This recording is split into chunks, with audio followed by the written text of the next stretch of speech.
আমার চুল পড়াটা শুরু হয়েছে বেসিক্যালি 2013-14 দিকে। তখন মাথায় প্রচুর খুশকি হতো। তো খুশকি হওয়ার পরেই আমি ডাক্তারের সাথে কনসাল্ট করি। তখন থেকে ডাক্তার আমাকে শ্যাম্পু দিচ্ছিল, কিছু ফুড সাপ্লিমেন্ট টাইপের খাবার দিচ্ছিল। বেসিক্যালি চুলের জন্য, নখের জন্য এই টাইপের একটা সাপ্লিমেন্ট ছিল। মিনঅক্সিডিল দিচ্ছিল। মিনঅক্সিডিল বিভিন্ন কোম্পানির হয়। আমি দুবাইতে দেখেছি, আমাদের দেশীয় কোম্পানির ইউজ করেছি। তো এগুলো হলে কি হয়, কিছুদিন পর আবার ইউজ কখন বন্ধ করে দেয় বা মাঝে মাঝে একটু গ্যাপ পড়লে আমার চুলটা আবার পড়া শুরু হয় এবং চুলগুলো অনেক ড্রাই হয়ে যায়। তখন থেকে পরে আমি বিভিন্ন সার্চিং ভিডিও দেখা শুরু করলাম। ইউটিউবে অনেকেই ভিডিও দিচ্ছেন যারা আপনার হেয়ার ট্রান্সপ্লান্ট করেছেন, বিভিন্ন প্রসেসের কথাও দেখলাম। আরো কয়েকজন ডাক্তারের সাথে আমি কনসাল্ট করেছি। দেন ফাইনালি গুগলের এটা রিভিউ দেখলাম অনেক, এবং পজিটিভ রিভিউ দেখার পরেই এখানে ডিসিশন নেওয়া যে ঠিক আছে আমি এখান থেকে ট্রাই করতে পারি। হ্যাঁ, আমি নিয়াজ মোহাম্মদ ফখরুল ইসলাম। আমার দেশের বাড়ি হচ্ছে কুমিল্লাতে। আমি সাউথ ইস্ট ব্যাংক মতিঝিল ব্রাঞ্চে আছি, এক্সিকিউটিভ অফিসার হিসেবে আছি। আসলে হেয়ার ট্রান্সপ্লান্টের সিদ্ধান্তটা নেওয়া হচ্ছে, আমি মেডিসিন তো ইউজ করলামই। মেডিসিন ইউজ করার পর যেটা দেখছি যে ওখান থেকে আমার প্রপার যে রেজাল্ট আমি চাচ্ছি সেটা হচ্ছে না আমার, বা আমাদের হেয়ার লাইনার যেগুলো থাকে, যেটা প্রপার লাইনিং আসবে সেখান থেকে বা কিছু ডেন্সিটি হবে, এরপরে তো বিভিন্ন ট্রিটমেন্ট ওনার সাথে আমার থাকতেই হবে। সেখান থেকে আমার চেহারাটার মাঝে একটা কনফিডেন্স আসবে, ওই চিন্তা ভাবনা করে আমার ডিসিশনটা নেওয়া। আমি আসলে হেয়ার ফ্রি এবং হেয়ার গ্রো সম্পর্কে যেটা জানলাম সেটা আমি গুগলে সার্চ দিয়েছি আমার এই চুল পড়ার ইস্যুটা নিয়ে, যারা যারা বাংলাদেশে করছেন। তো সেখানে আমি আরো কয়েকটার ইনফরমেশনই পেয়েছিলাম, বাট ওদের সম্পর্কে আমি সার্চ দিলাম, ইউটিউবে দেখলাম, গুগলে দেখলাম, ফেসবুকে দেখলাম, পজিটিভ রিভিউ দেখেছি ওদের সার্ভিস নিয়ে, স্টাফ যারা আছেন তাদের বিহেভিয়ার নিয়ে। এখন যেহেতু ডিজিটাল মিডিয়া, সবাই তার অভিজ্ঞতা শেয়ার করে, সেখান থেকে আমার মনে হচ্ছিল যে না, ওদের আবার দেশের বাইরেও কিছু ফ্রাঞ্চাইজি হসপিটাল আছে যতটুকু আমি জানি। তো ওইগুলো আমি ঘাটাঘাটি করেছি, ওখানে ডাক্তারদের সাথেও আমার অলরেডি মিল চালাচালি হয়েছে। তো অ্যাজ ইউজুয়াল মনে হলো যে না, আমি এটা করতে পারি। জাস্ট কনফিডেন্স পেলাম, আসলাম। আমার প্রত্যাশাটা তো আসলে সবারই এখানে আসে যারা, তাদের প্রত্যেকের প্রত্যাশা থাকে তার মাথা ভর্তি একদম চুল থাকবে। যদিও আমি খুব বেশি ওভার এক্সপোজড না, ওভার হাইপ তো না। আর আমি চাচ্ছি যেন যতটুকু হয়, যেটা হবে সেটার মাঝে যেন বেস্টটা আমি পাই, এটার জন্য আসলে এখানে আসা। আজকে আবার যেহেতু সার্জারিটা হচ্ছে, আমি এটা 50-50 সিচুয়েশন। এর আগে কখনো আমার বড় সার্জারি হয় নাই বা যাইনি কোনো কিছুতে। তো কিছুটা নার্ভাসনেস কাজ করছে, কিছুটা এক্সাইটমেন্ট কাজ করছে। দেখা যাক কি হয়, আল্লাহ ভরসা। আমার হচ্ছে যে টোটাল যে গ্রাফটিংটা ছিল 4000 গ্রাফট ছিল, এবং আমি ডিএসটি মেথডই হচ্ছে আমার মাথাতে ইমপ্ল্যান্ট করানো হয়েছে। আমার 2 দিন ব্যাপী একটা জার্নি ছিল হেয়ার ট্রান্সপ্লান্টের। 4000 গ্রাফটের জন্য আমাকে 2 দিন আসতে হয়েছিল। প্রথম দিন কালকে 2000-এর মতো লাগিয়েছিলাম, আজকে হচ্ছে বাকি 2000 লাগিয়ে আমি ব্যান্ডেজ প্যাটার্ন শেষ করে এসে বসেছি। যে ভয়টা থাকে আমাদের সবসময়, অ্যানেস্থেশিয়ার একটা ভয় থাকে, লোকাল অ্যানেস্থেশিয়া দেয় যেহেতু, বা ইনজেকশন দিচ্ছে আমাদেরকে। তো এখানে আসলে ভয়টা যেটা, সেটা হচ্ছে যে আমি শুধুমাত্র যখন ওনারা ইনজেকশনটা পুশ করছে ততটুকু পর্যন্তই আমরা যেটা একদম খুব মিনিমাম লেভেলের একটা ব্যথা পাই। আদারওয়াইজ এরপরে হচ্ছে এখানে আর কোনো সেন্স কাজ করে না। ওনারা এক্সট্রাক্ট করছেন, আরেকজন সেটাকে আবার ইমপ্ল্যান্ট করছেন, এই একটা প্রসেস। তো আলহামদুলিল্লাহ, আমি আমার মাথা দেখতেই পাচ্ছেন যে যথেষ্ট ভালোই লাগছে দেখে, যতটুকু আমার ডোনার এরিয়া ছিল। Hair free and hair growth যিনি ডাক্তার ছিলেন, তো উনি নিজে বলছেন যেহেতু আমার গ্রাফটগুলো পিছন থেকে যখন এক্সট্রাক্ট করে সেখানে অনেকটাতে 3-4টা করে চুল ছিল, তো বলছিল যে আলহামদুলিল্লাহ আমার ডেন্সিটিটা ভালোই আসবে। এখানকার স্টাফ যারা ছিল প্রত্যেকের সাথে আমি কথা বলেছি, এর আগে থেকে কথা বলেছি বা আসলাম, সবাই যথেষ্ট ওয়েল বিহেভ ছিল। বেসিক্যালি আমি তো ওনাদের অনেক রিভিউ দেখেছিলাম, বাট নিজে এসেও সেটা প্রুভ করলাম যে না, ওনারা যথেষ্ট আন্তরিক। আশা করা যায় ভালো রেজাল্ট আসবে।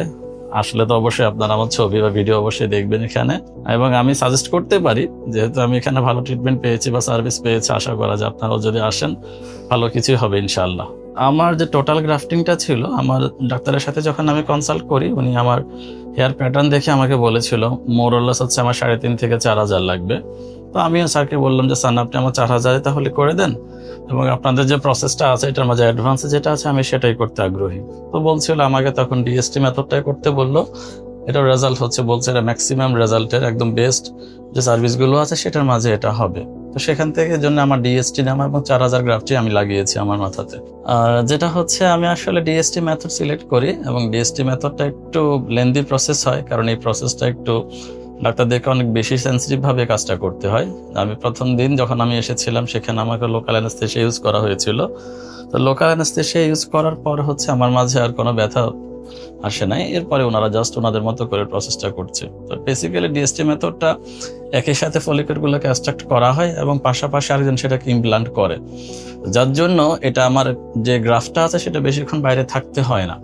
এই প্রসেসটার কারণে একটু বেশি সময় লেগে যায় এবং তার মাঝে হচ্ছে প্রায় আমার 6 থেকে 7 ঘন্টারই একটা প্রসেস, অনেক ধৈর্য ধরে থাকতে হয়। এটাই হচ্ছে একটা বড় চ্যালেঞ্জ।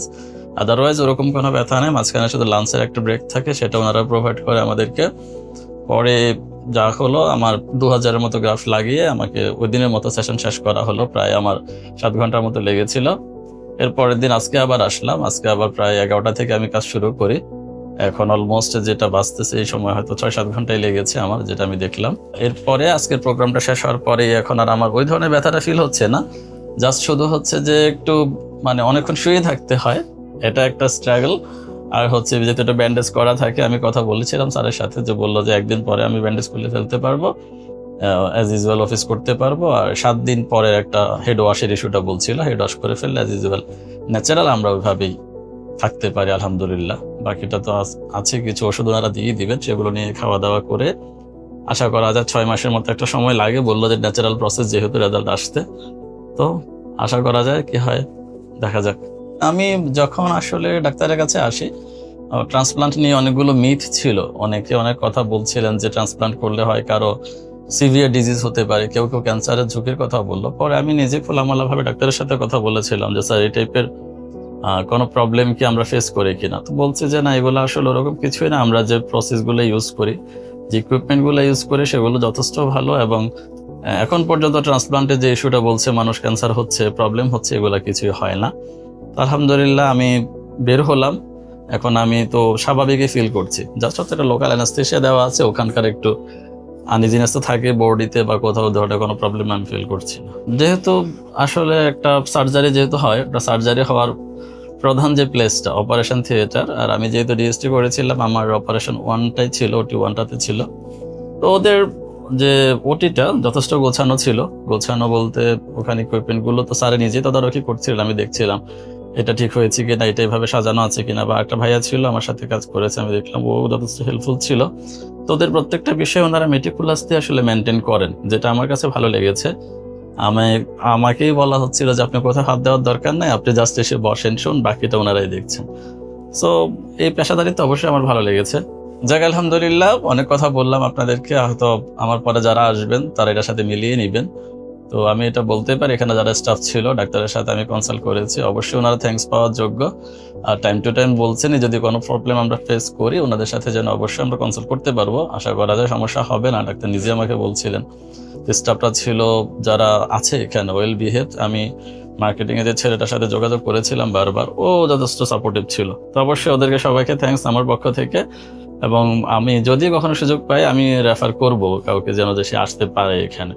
ভালো, আমি যেহেতু ভালো সাপোর্ট পাচ্ছি, আশা করি অন্যরাও পাবে। Thank you.